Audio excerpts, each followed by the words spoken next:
Hi guys, this video is going to be about how to make synthetic dreads.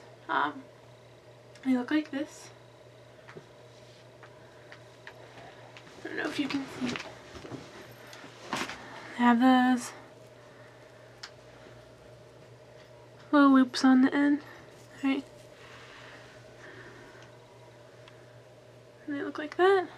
So, okay, that's what I'm going to teach you today. Alright, so first of all, there are some things that you're going to need. So what this is cane colon, whatever you want to call it, synthetic hair. It comes in little packages like this, and basically it's just a long braid. It's really easy to find online, it's really cheap. I think one pack is like $3, but yeah, it's pretty cheap stuff. Okay, so you're going to need a pack of this. You're also going to need a washcloth of some sort, or either like a very thin dish towel rag. So that's what I have. I just use a washcloth. You're also going to need a spray bottle like this one. Just a little spray bottle. I think I got it for like $1 at Walmart in like the travel section. Because I knew I had a hard time finding one at first, but if you look in the travel section, they usually have some. So you're going to need that. And you're also going to need this, which is basically a dread comb. I've seen people use regular brushes before. I've seen people use pet brushes before. But I think this is the best because it's used to make dreads, which is basically what you're trying to do. So I would recommend this. I got it off the same site I got my cane fiber hair off of, and it was pretty cheap. It was only like $4, so I'm gonna need one of those. Last but not least is a straightener.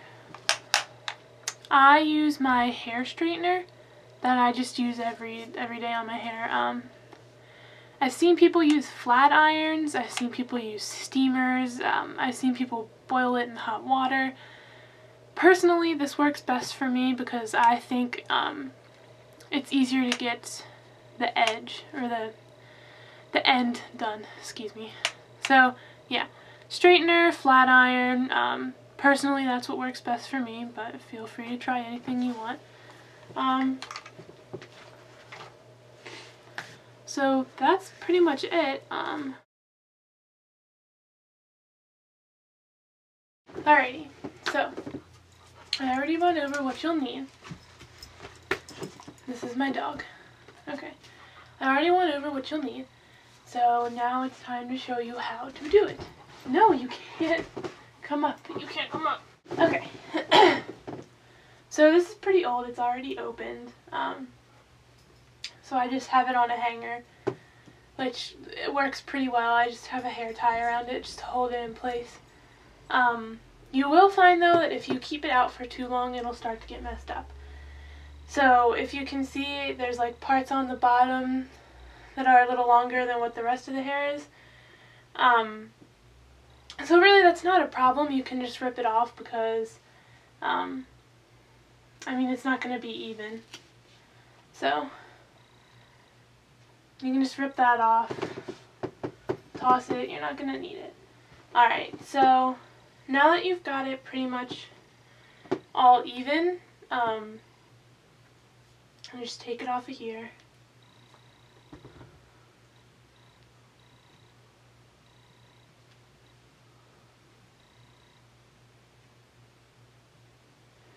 Okay, and then what you're going to want to do is take it off, take the thing off.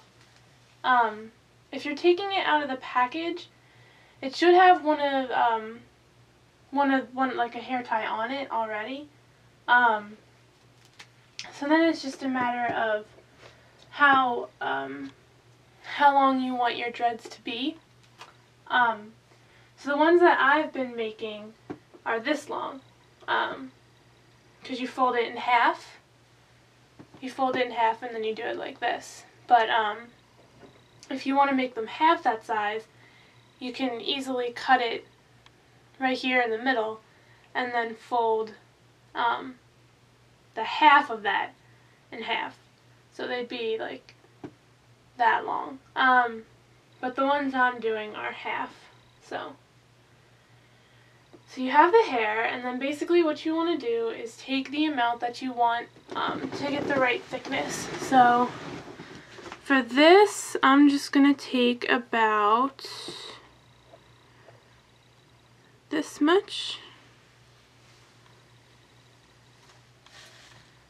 About this, about a good chunk. Like I said, it's pretty cheap stuff, and you get a lot of dreads out of it, so it's a lot for your money. Alright, so just toss this over here. Okay, now, what you're gonna do, or what I like to do, ugh, hair everywhere, is put the hanger on your toe. I know it's kind of weird. Put the hanger on your toe and wrap the hair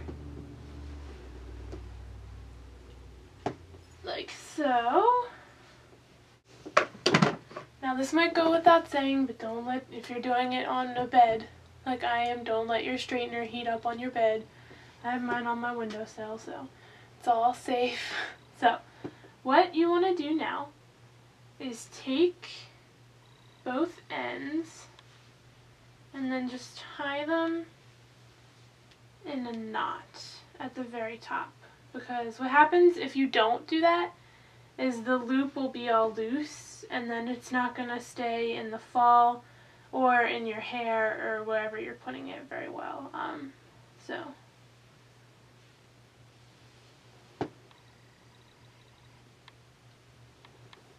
all the way up,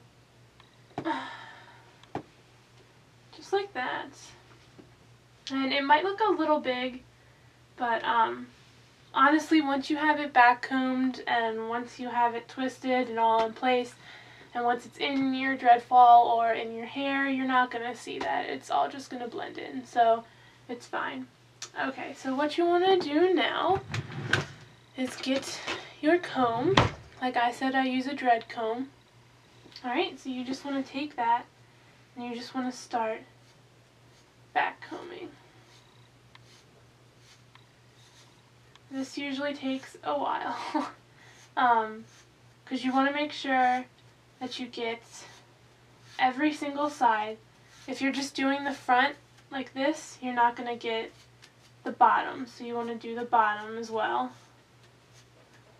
And just everywhere, just make it a knotted mess. So I'll probably speed up this part and I'll come back when I'm done.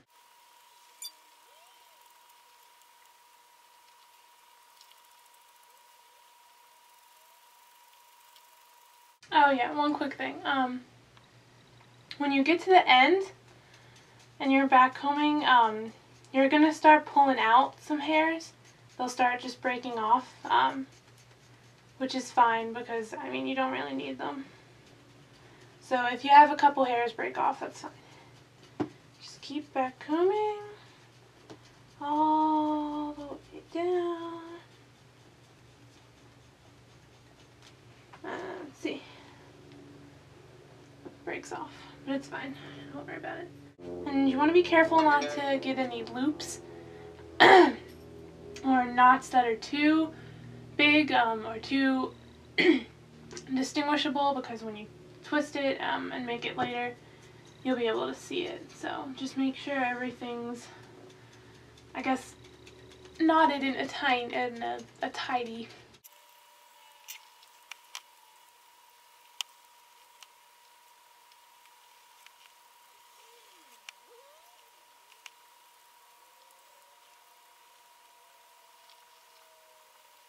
Alrighty, so once it's this tangled mess, you know you're good. So, just take it and just start twisting it from the top down.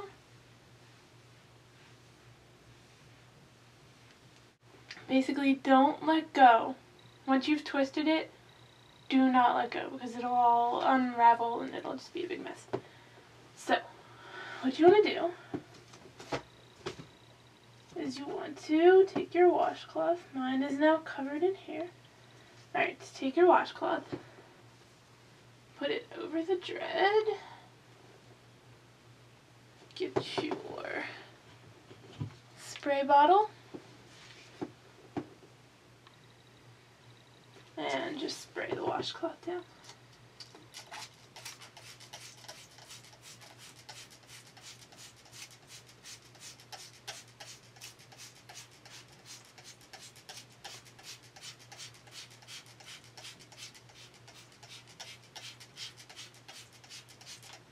Alright. Okay. Now, take the straightener and just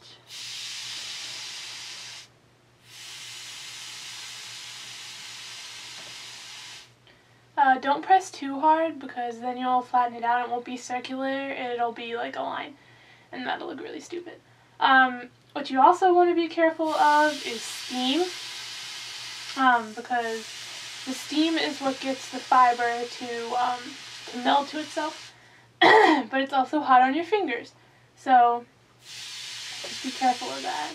It's very easy to burn yourself, especially when you get towards the end. Alright, so just keep doing that.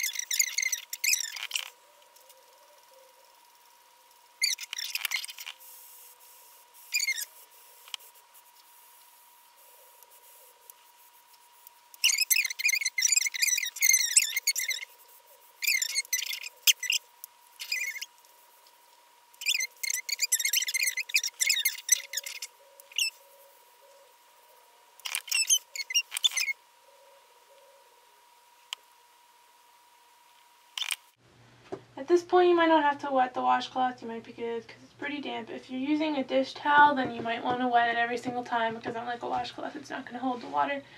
Once you get to the ends, I'd say you're pretty good. You can stop wetting it. So.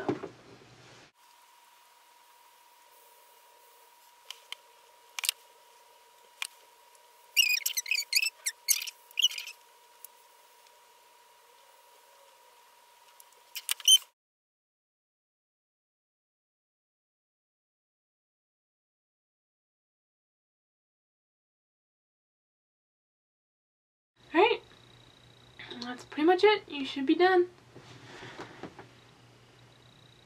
So, and now you know how to make synthetic dread. Leave me a comment or anything like that if you have a question. If you want websites, I'll probably put them down there where I got my hair and everything. But so yeah, that's pretty much it. So. See you guys. One quick thing I forgot to mention. Over time, if you put them in dread falls or if you put them in your hair, they will start to unfray. They just won't be as strong anymore. So it's really easy to just go back, just do the same thing with the straightener and the washcloth and just reseal them. It's really easy, only take a couple minutes, but over time they will start to fray a little bit. It's nothing to be worried about. So yeah, that's pretty much it. So let me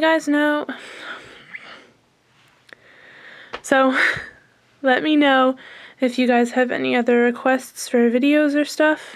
I'll probably be uploading another video as soon as I upload this about Katsucon. If any of you guys are going, check me out there. I'll be doing cane, which you'll see in my next video. So, yeah, that's pretty much it. Bye!